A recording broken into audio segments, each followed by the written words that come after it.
Rasulullah bertanya, siapa wanita yang paling bagus? Wanita yang paling bagus. Wanita yang paling bagus itu kayak apa? Kalau bahasa kita wanita yang paling cantik itu kayak gimana sih? Para sahabat Nabi bingung menjawab. Ada yang ngomong mungkin dalam hatinya berkata, mungkin sholatnya ya, mungkin puasanya, mungkin semuanya pakai mungkin. Pada bingung, pada noleh ke sana kemari, tidak bisa menjawab wanita yang paling mulia itu seperti apa. Sayyidina Ali juga tidak bisa menjawab.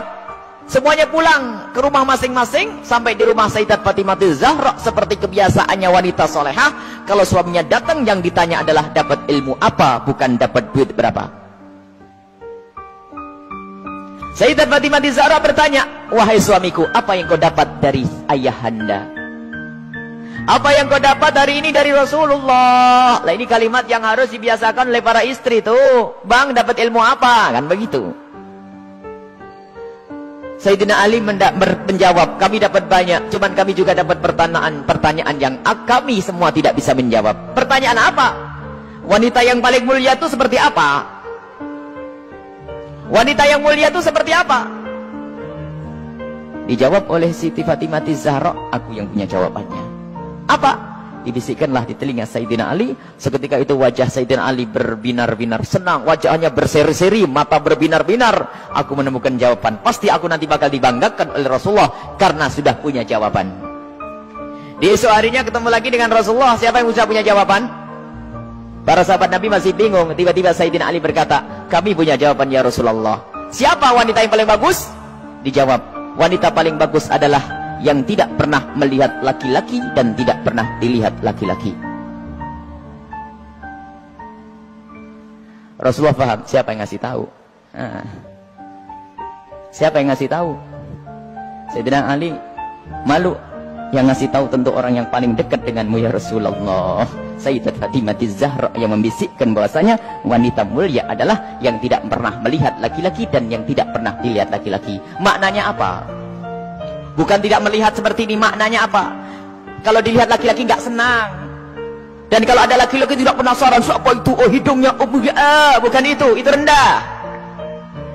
Dan wanita mulia adalah di saat dilihat laki-laki itu merasa tidak nyaman, bukan malah goyang pinggulnya yang dientakannya ini. Ini wanita-wanita rendah.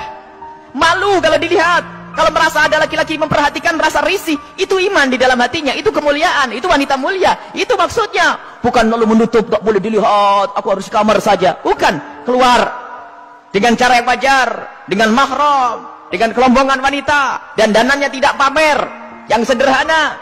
Akan tapi lihat, di saat diperhatikan laki-laki merasa risih hatinya. Kalau semua yang ada di tempat ini merasa seperti itu, itulah pecinta Sayyidat Fatimah yang sesungguhnya. Sekarang rusak zaman. Wanita keluar semuanya pengen pamer apa yang ia miliki. Sudah begitu ngaku, aku pengikut Rasulullah. Aku sering hadir marhabanan. Maulid Nabi, ribuan manusia yang datang. Aku insya Allah dapat syafaatnya Rasulullah. Tapi nggak nyambung dengan Sayyidat Fatimah Zahra. Jadi kita harus berusaha untuk menjadikan diri para wanita-wanita ini merasa tidak nyaman, tidak senang kalau tubuhnya diperhatikan oleh kaum pria. Ini iman, itu kemuliaan. Jadi tidak nyaman. Dan itu ada sifat-sifat semacam ini. Ada merasa risih. Ada yang Masya Allah kalau sudah diperhatikan merasa, waduh wajahnya mulai putih, kuning, hijau tuh.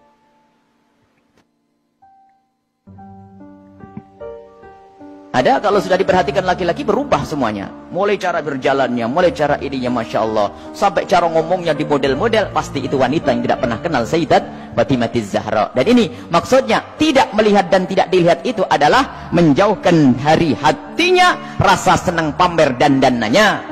Sampai suara pun dijaga. Suara dijaga Sayyidat Fatimah Zahra. Suara dijaga dan rasa malunya sangat tinggi Sayyidat Fatimah Zahra. Sangat malu, pemalu beliau itu. Pernah suatu ketika berada di teras rumah, bukan di teras, karena rumah jangan dianggap kayak rumah kita. Sebab rumah Rasulullah dengan Sayyidat Fatimah Zahra kalau digambarkan, kalau Masjid Nabawi ini segede ini dulu tuh.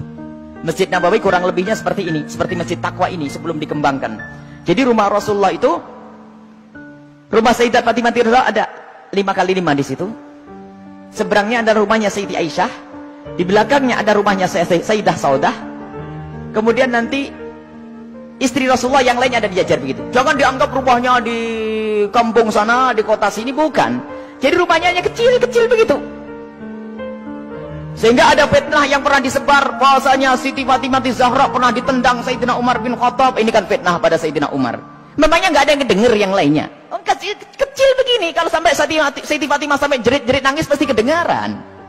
Ada ya sekelompok orang yang berdusta mengatakan Siti Fatimah Zahra meninggal karena dipukul oleh Sayyidina Umar bin Khattab, perutnya sampai keluar. Ini lucu cerita ini. Dipikir rumahnya itu di kampung sana ya, kampung sini, bukan. Itu loh rumah Siti Fatimah. Kalau ada di sekitar masjid ini, mepet. 5 kali 5, 4 kali 3. Rumahnya itu rumah dipikir rumah kayak apa begitu, bukan. Jadi rumah Rasulullah dan semua keluarganya itu kalau dikumpulkan hanya 200 meter. Allah. Dan sangat sederhana. Nah itulah, suatu ketika Sayyidat Fatimah Zahra berada di depan kamar, di depan rumah bersama Asma binti Umais. Asma binti Umais itu adalah bekas istrinya Ja'far At-Tayyar. Di saat itu ada jenazah yang lewat. Dan di saat ada jenazah yang lewat, tiba-tiba Siti Fatimah menangis. Dan menangisnya nggak kira-kira. Sampai Asma ketakutan. Kenapa wahai binti Rasulillah, wahai putri Rasulullah, engkau menangis seperti itu, ada apa? Kenapa engkau menangis? Baru setelah reda bisa menjawab, aku menangis, aku nanti pasti akan mati. Tentu engkau akan mati. Engkau akan mati. Bukan masalah kematian, tetapi aku tidak ingin nanti seperti itu. Kenapa dia? Lihat, semua orang yang meninggal akan diperlakukan seperti itu, dibungkus dengan kain kafan, lalu diangkat di kepalanya manusia, lekuk-lekuk tubuhnya terlihat. Alangkah malunya aku nanti jika aku mati, lalu diangkat di atas kepala manusia, lalu lekuk-lekuk tubuhku terlihat. Oh, mikir lekuk tubuhnya. Subhanallah. Setelah mati itu yang digambarkan, bukan waktu hidup. Ini ngaku pecinta Fatimah Zahra, ngaku pecinta Sayyidat Fatimah Zahra, tidak pernah merasa risih lekuk tubuhnya dilihat orang. Jadi Siti Fatimah Zahra itu merasa malu kalau nanti dilihat setelah meninggal. Lalu Asma bercerita, wahai Fatimah, waktu aku di Habasyah, aku melihat ada orang itu, kalau ada orang meninggal, itu dibuatkan satu kotak. Kemudian mayat dimasukkan ke dalam kotak, kemudian ditutup pelepah korma, sehingga tidak kelihatan itu. Kalau bahasa kita keranda. Mendengar jawaban seperti itu, Sayyidat Fatimah Zahra sangat senang dan menyambut dengan kegembiraan Asma. Aku berwasiat, kalau aku mati nanti, tolong dibuatkan aku seperti itu. Dan akhirnya setelah Sayyidat Fatimah Zahra meninggal, Asma sendiri yang membuat untuk Sayyidat Fatimah Zahra. Dan inilah di dalam sejarah disebutkan bahwa pertama kali orang pakai keranda di dalam Islam adalah Sayyidat Fatimah Zahra. Bukan masalah pertamanya, tapi kita harus tahu maksudnya apa. Ini loh yang penting. Maksudnya adalah menjaga kehormatan. Padahal juga nggak apa-apa orang mati, kelihat auratnya pun tidak dosa.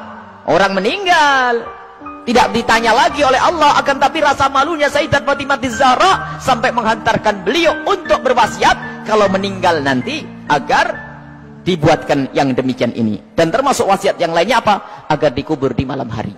Tidak ingin, masih ingin, takut kalau dilihat oleh orang. Inilah Sayyidat Fatimah Zahra. Jadi rasa malunya luar biasa. Dan ini pendidikan dari Rasulullah SAW. Memang kita harus banyak mencontoh beliau. Rasa malu ini mahal. Kalau sudah malu ini dicabut dari seseorang, maka semuanya akan dilakukan dari keharaman. Rasa malu ini kemuliaan, malu yang sesungguhnya. Malu kepada Allah, malu kita melakukan kemaksiatan. Dan malunya seorang wanita itu adalah kemuliaan. Siti Fatimah adalah suri toladannya.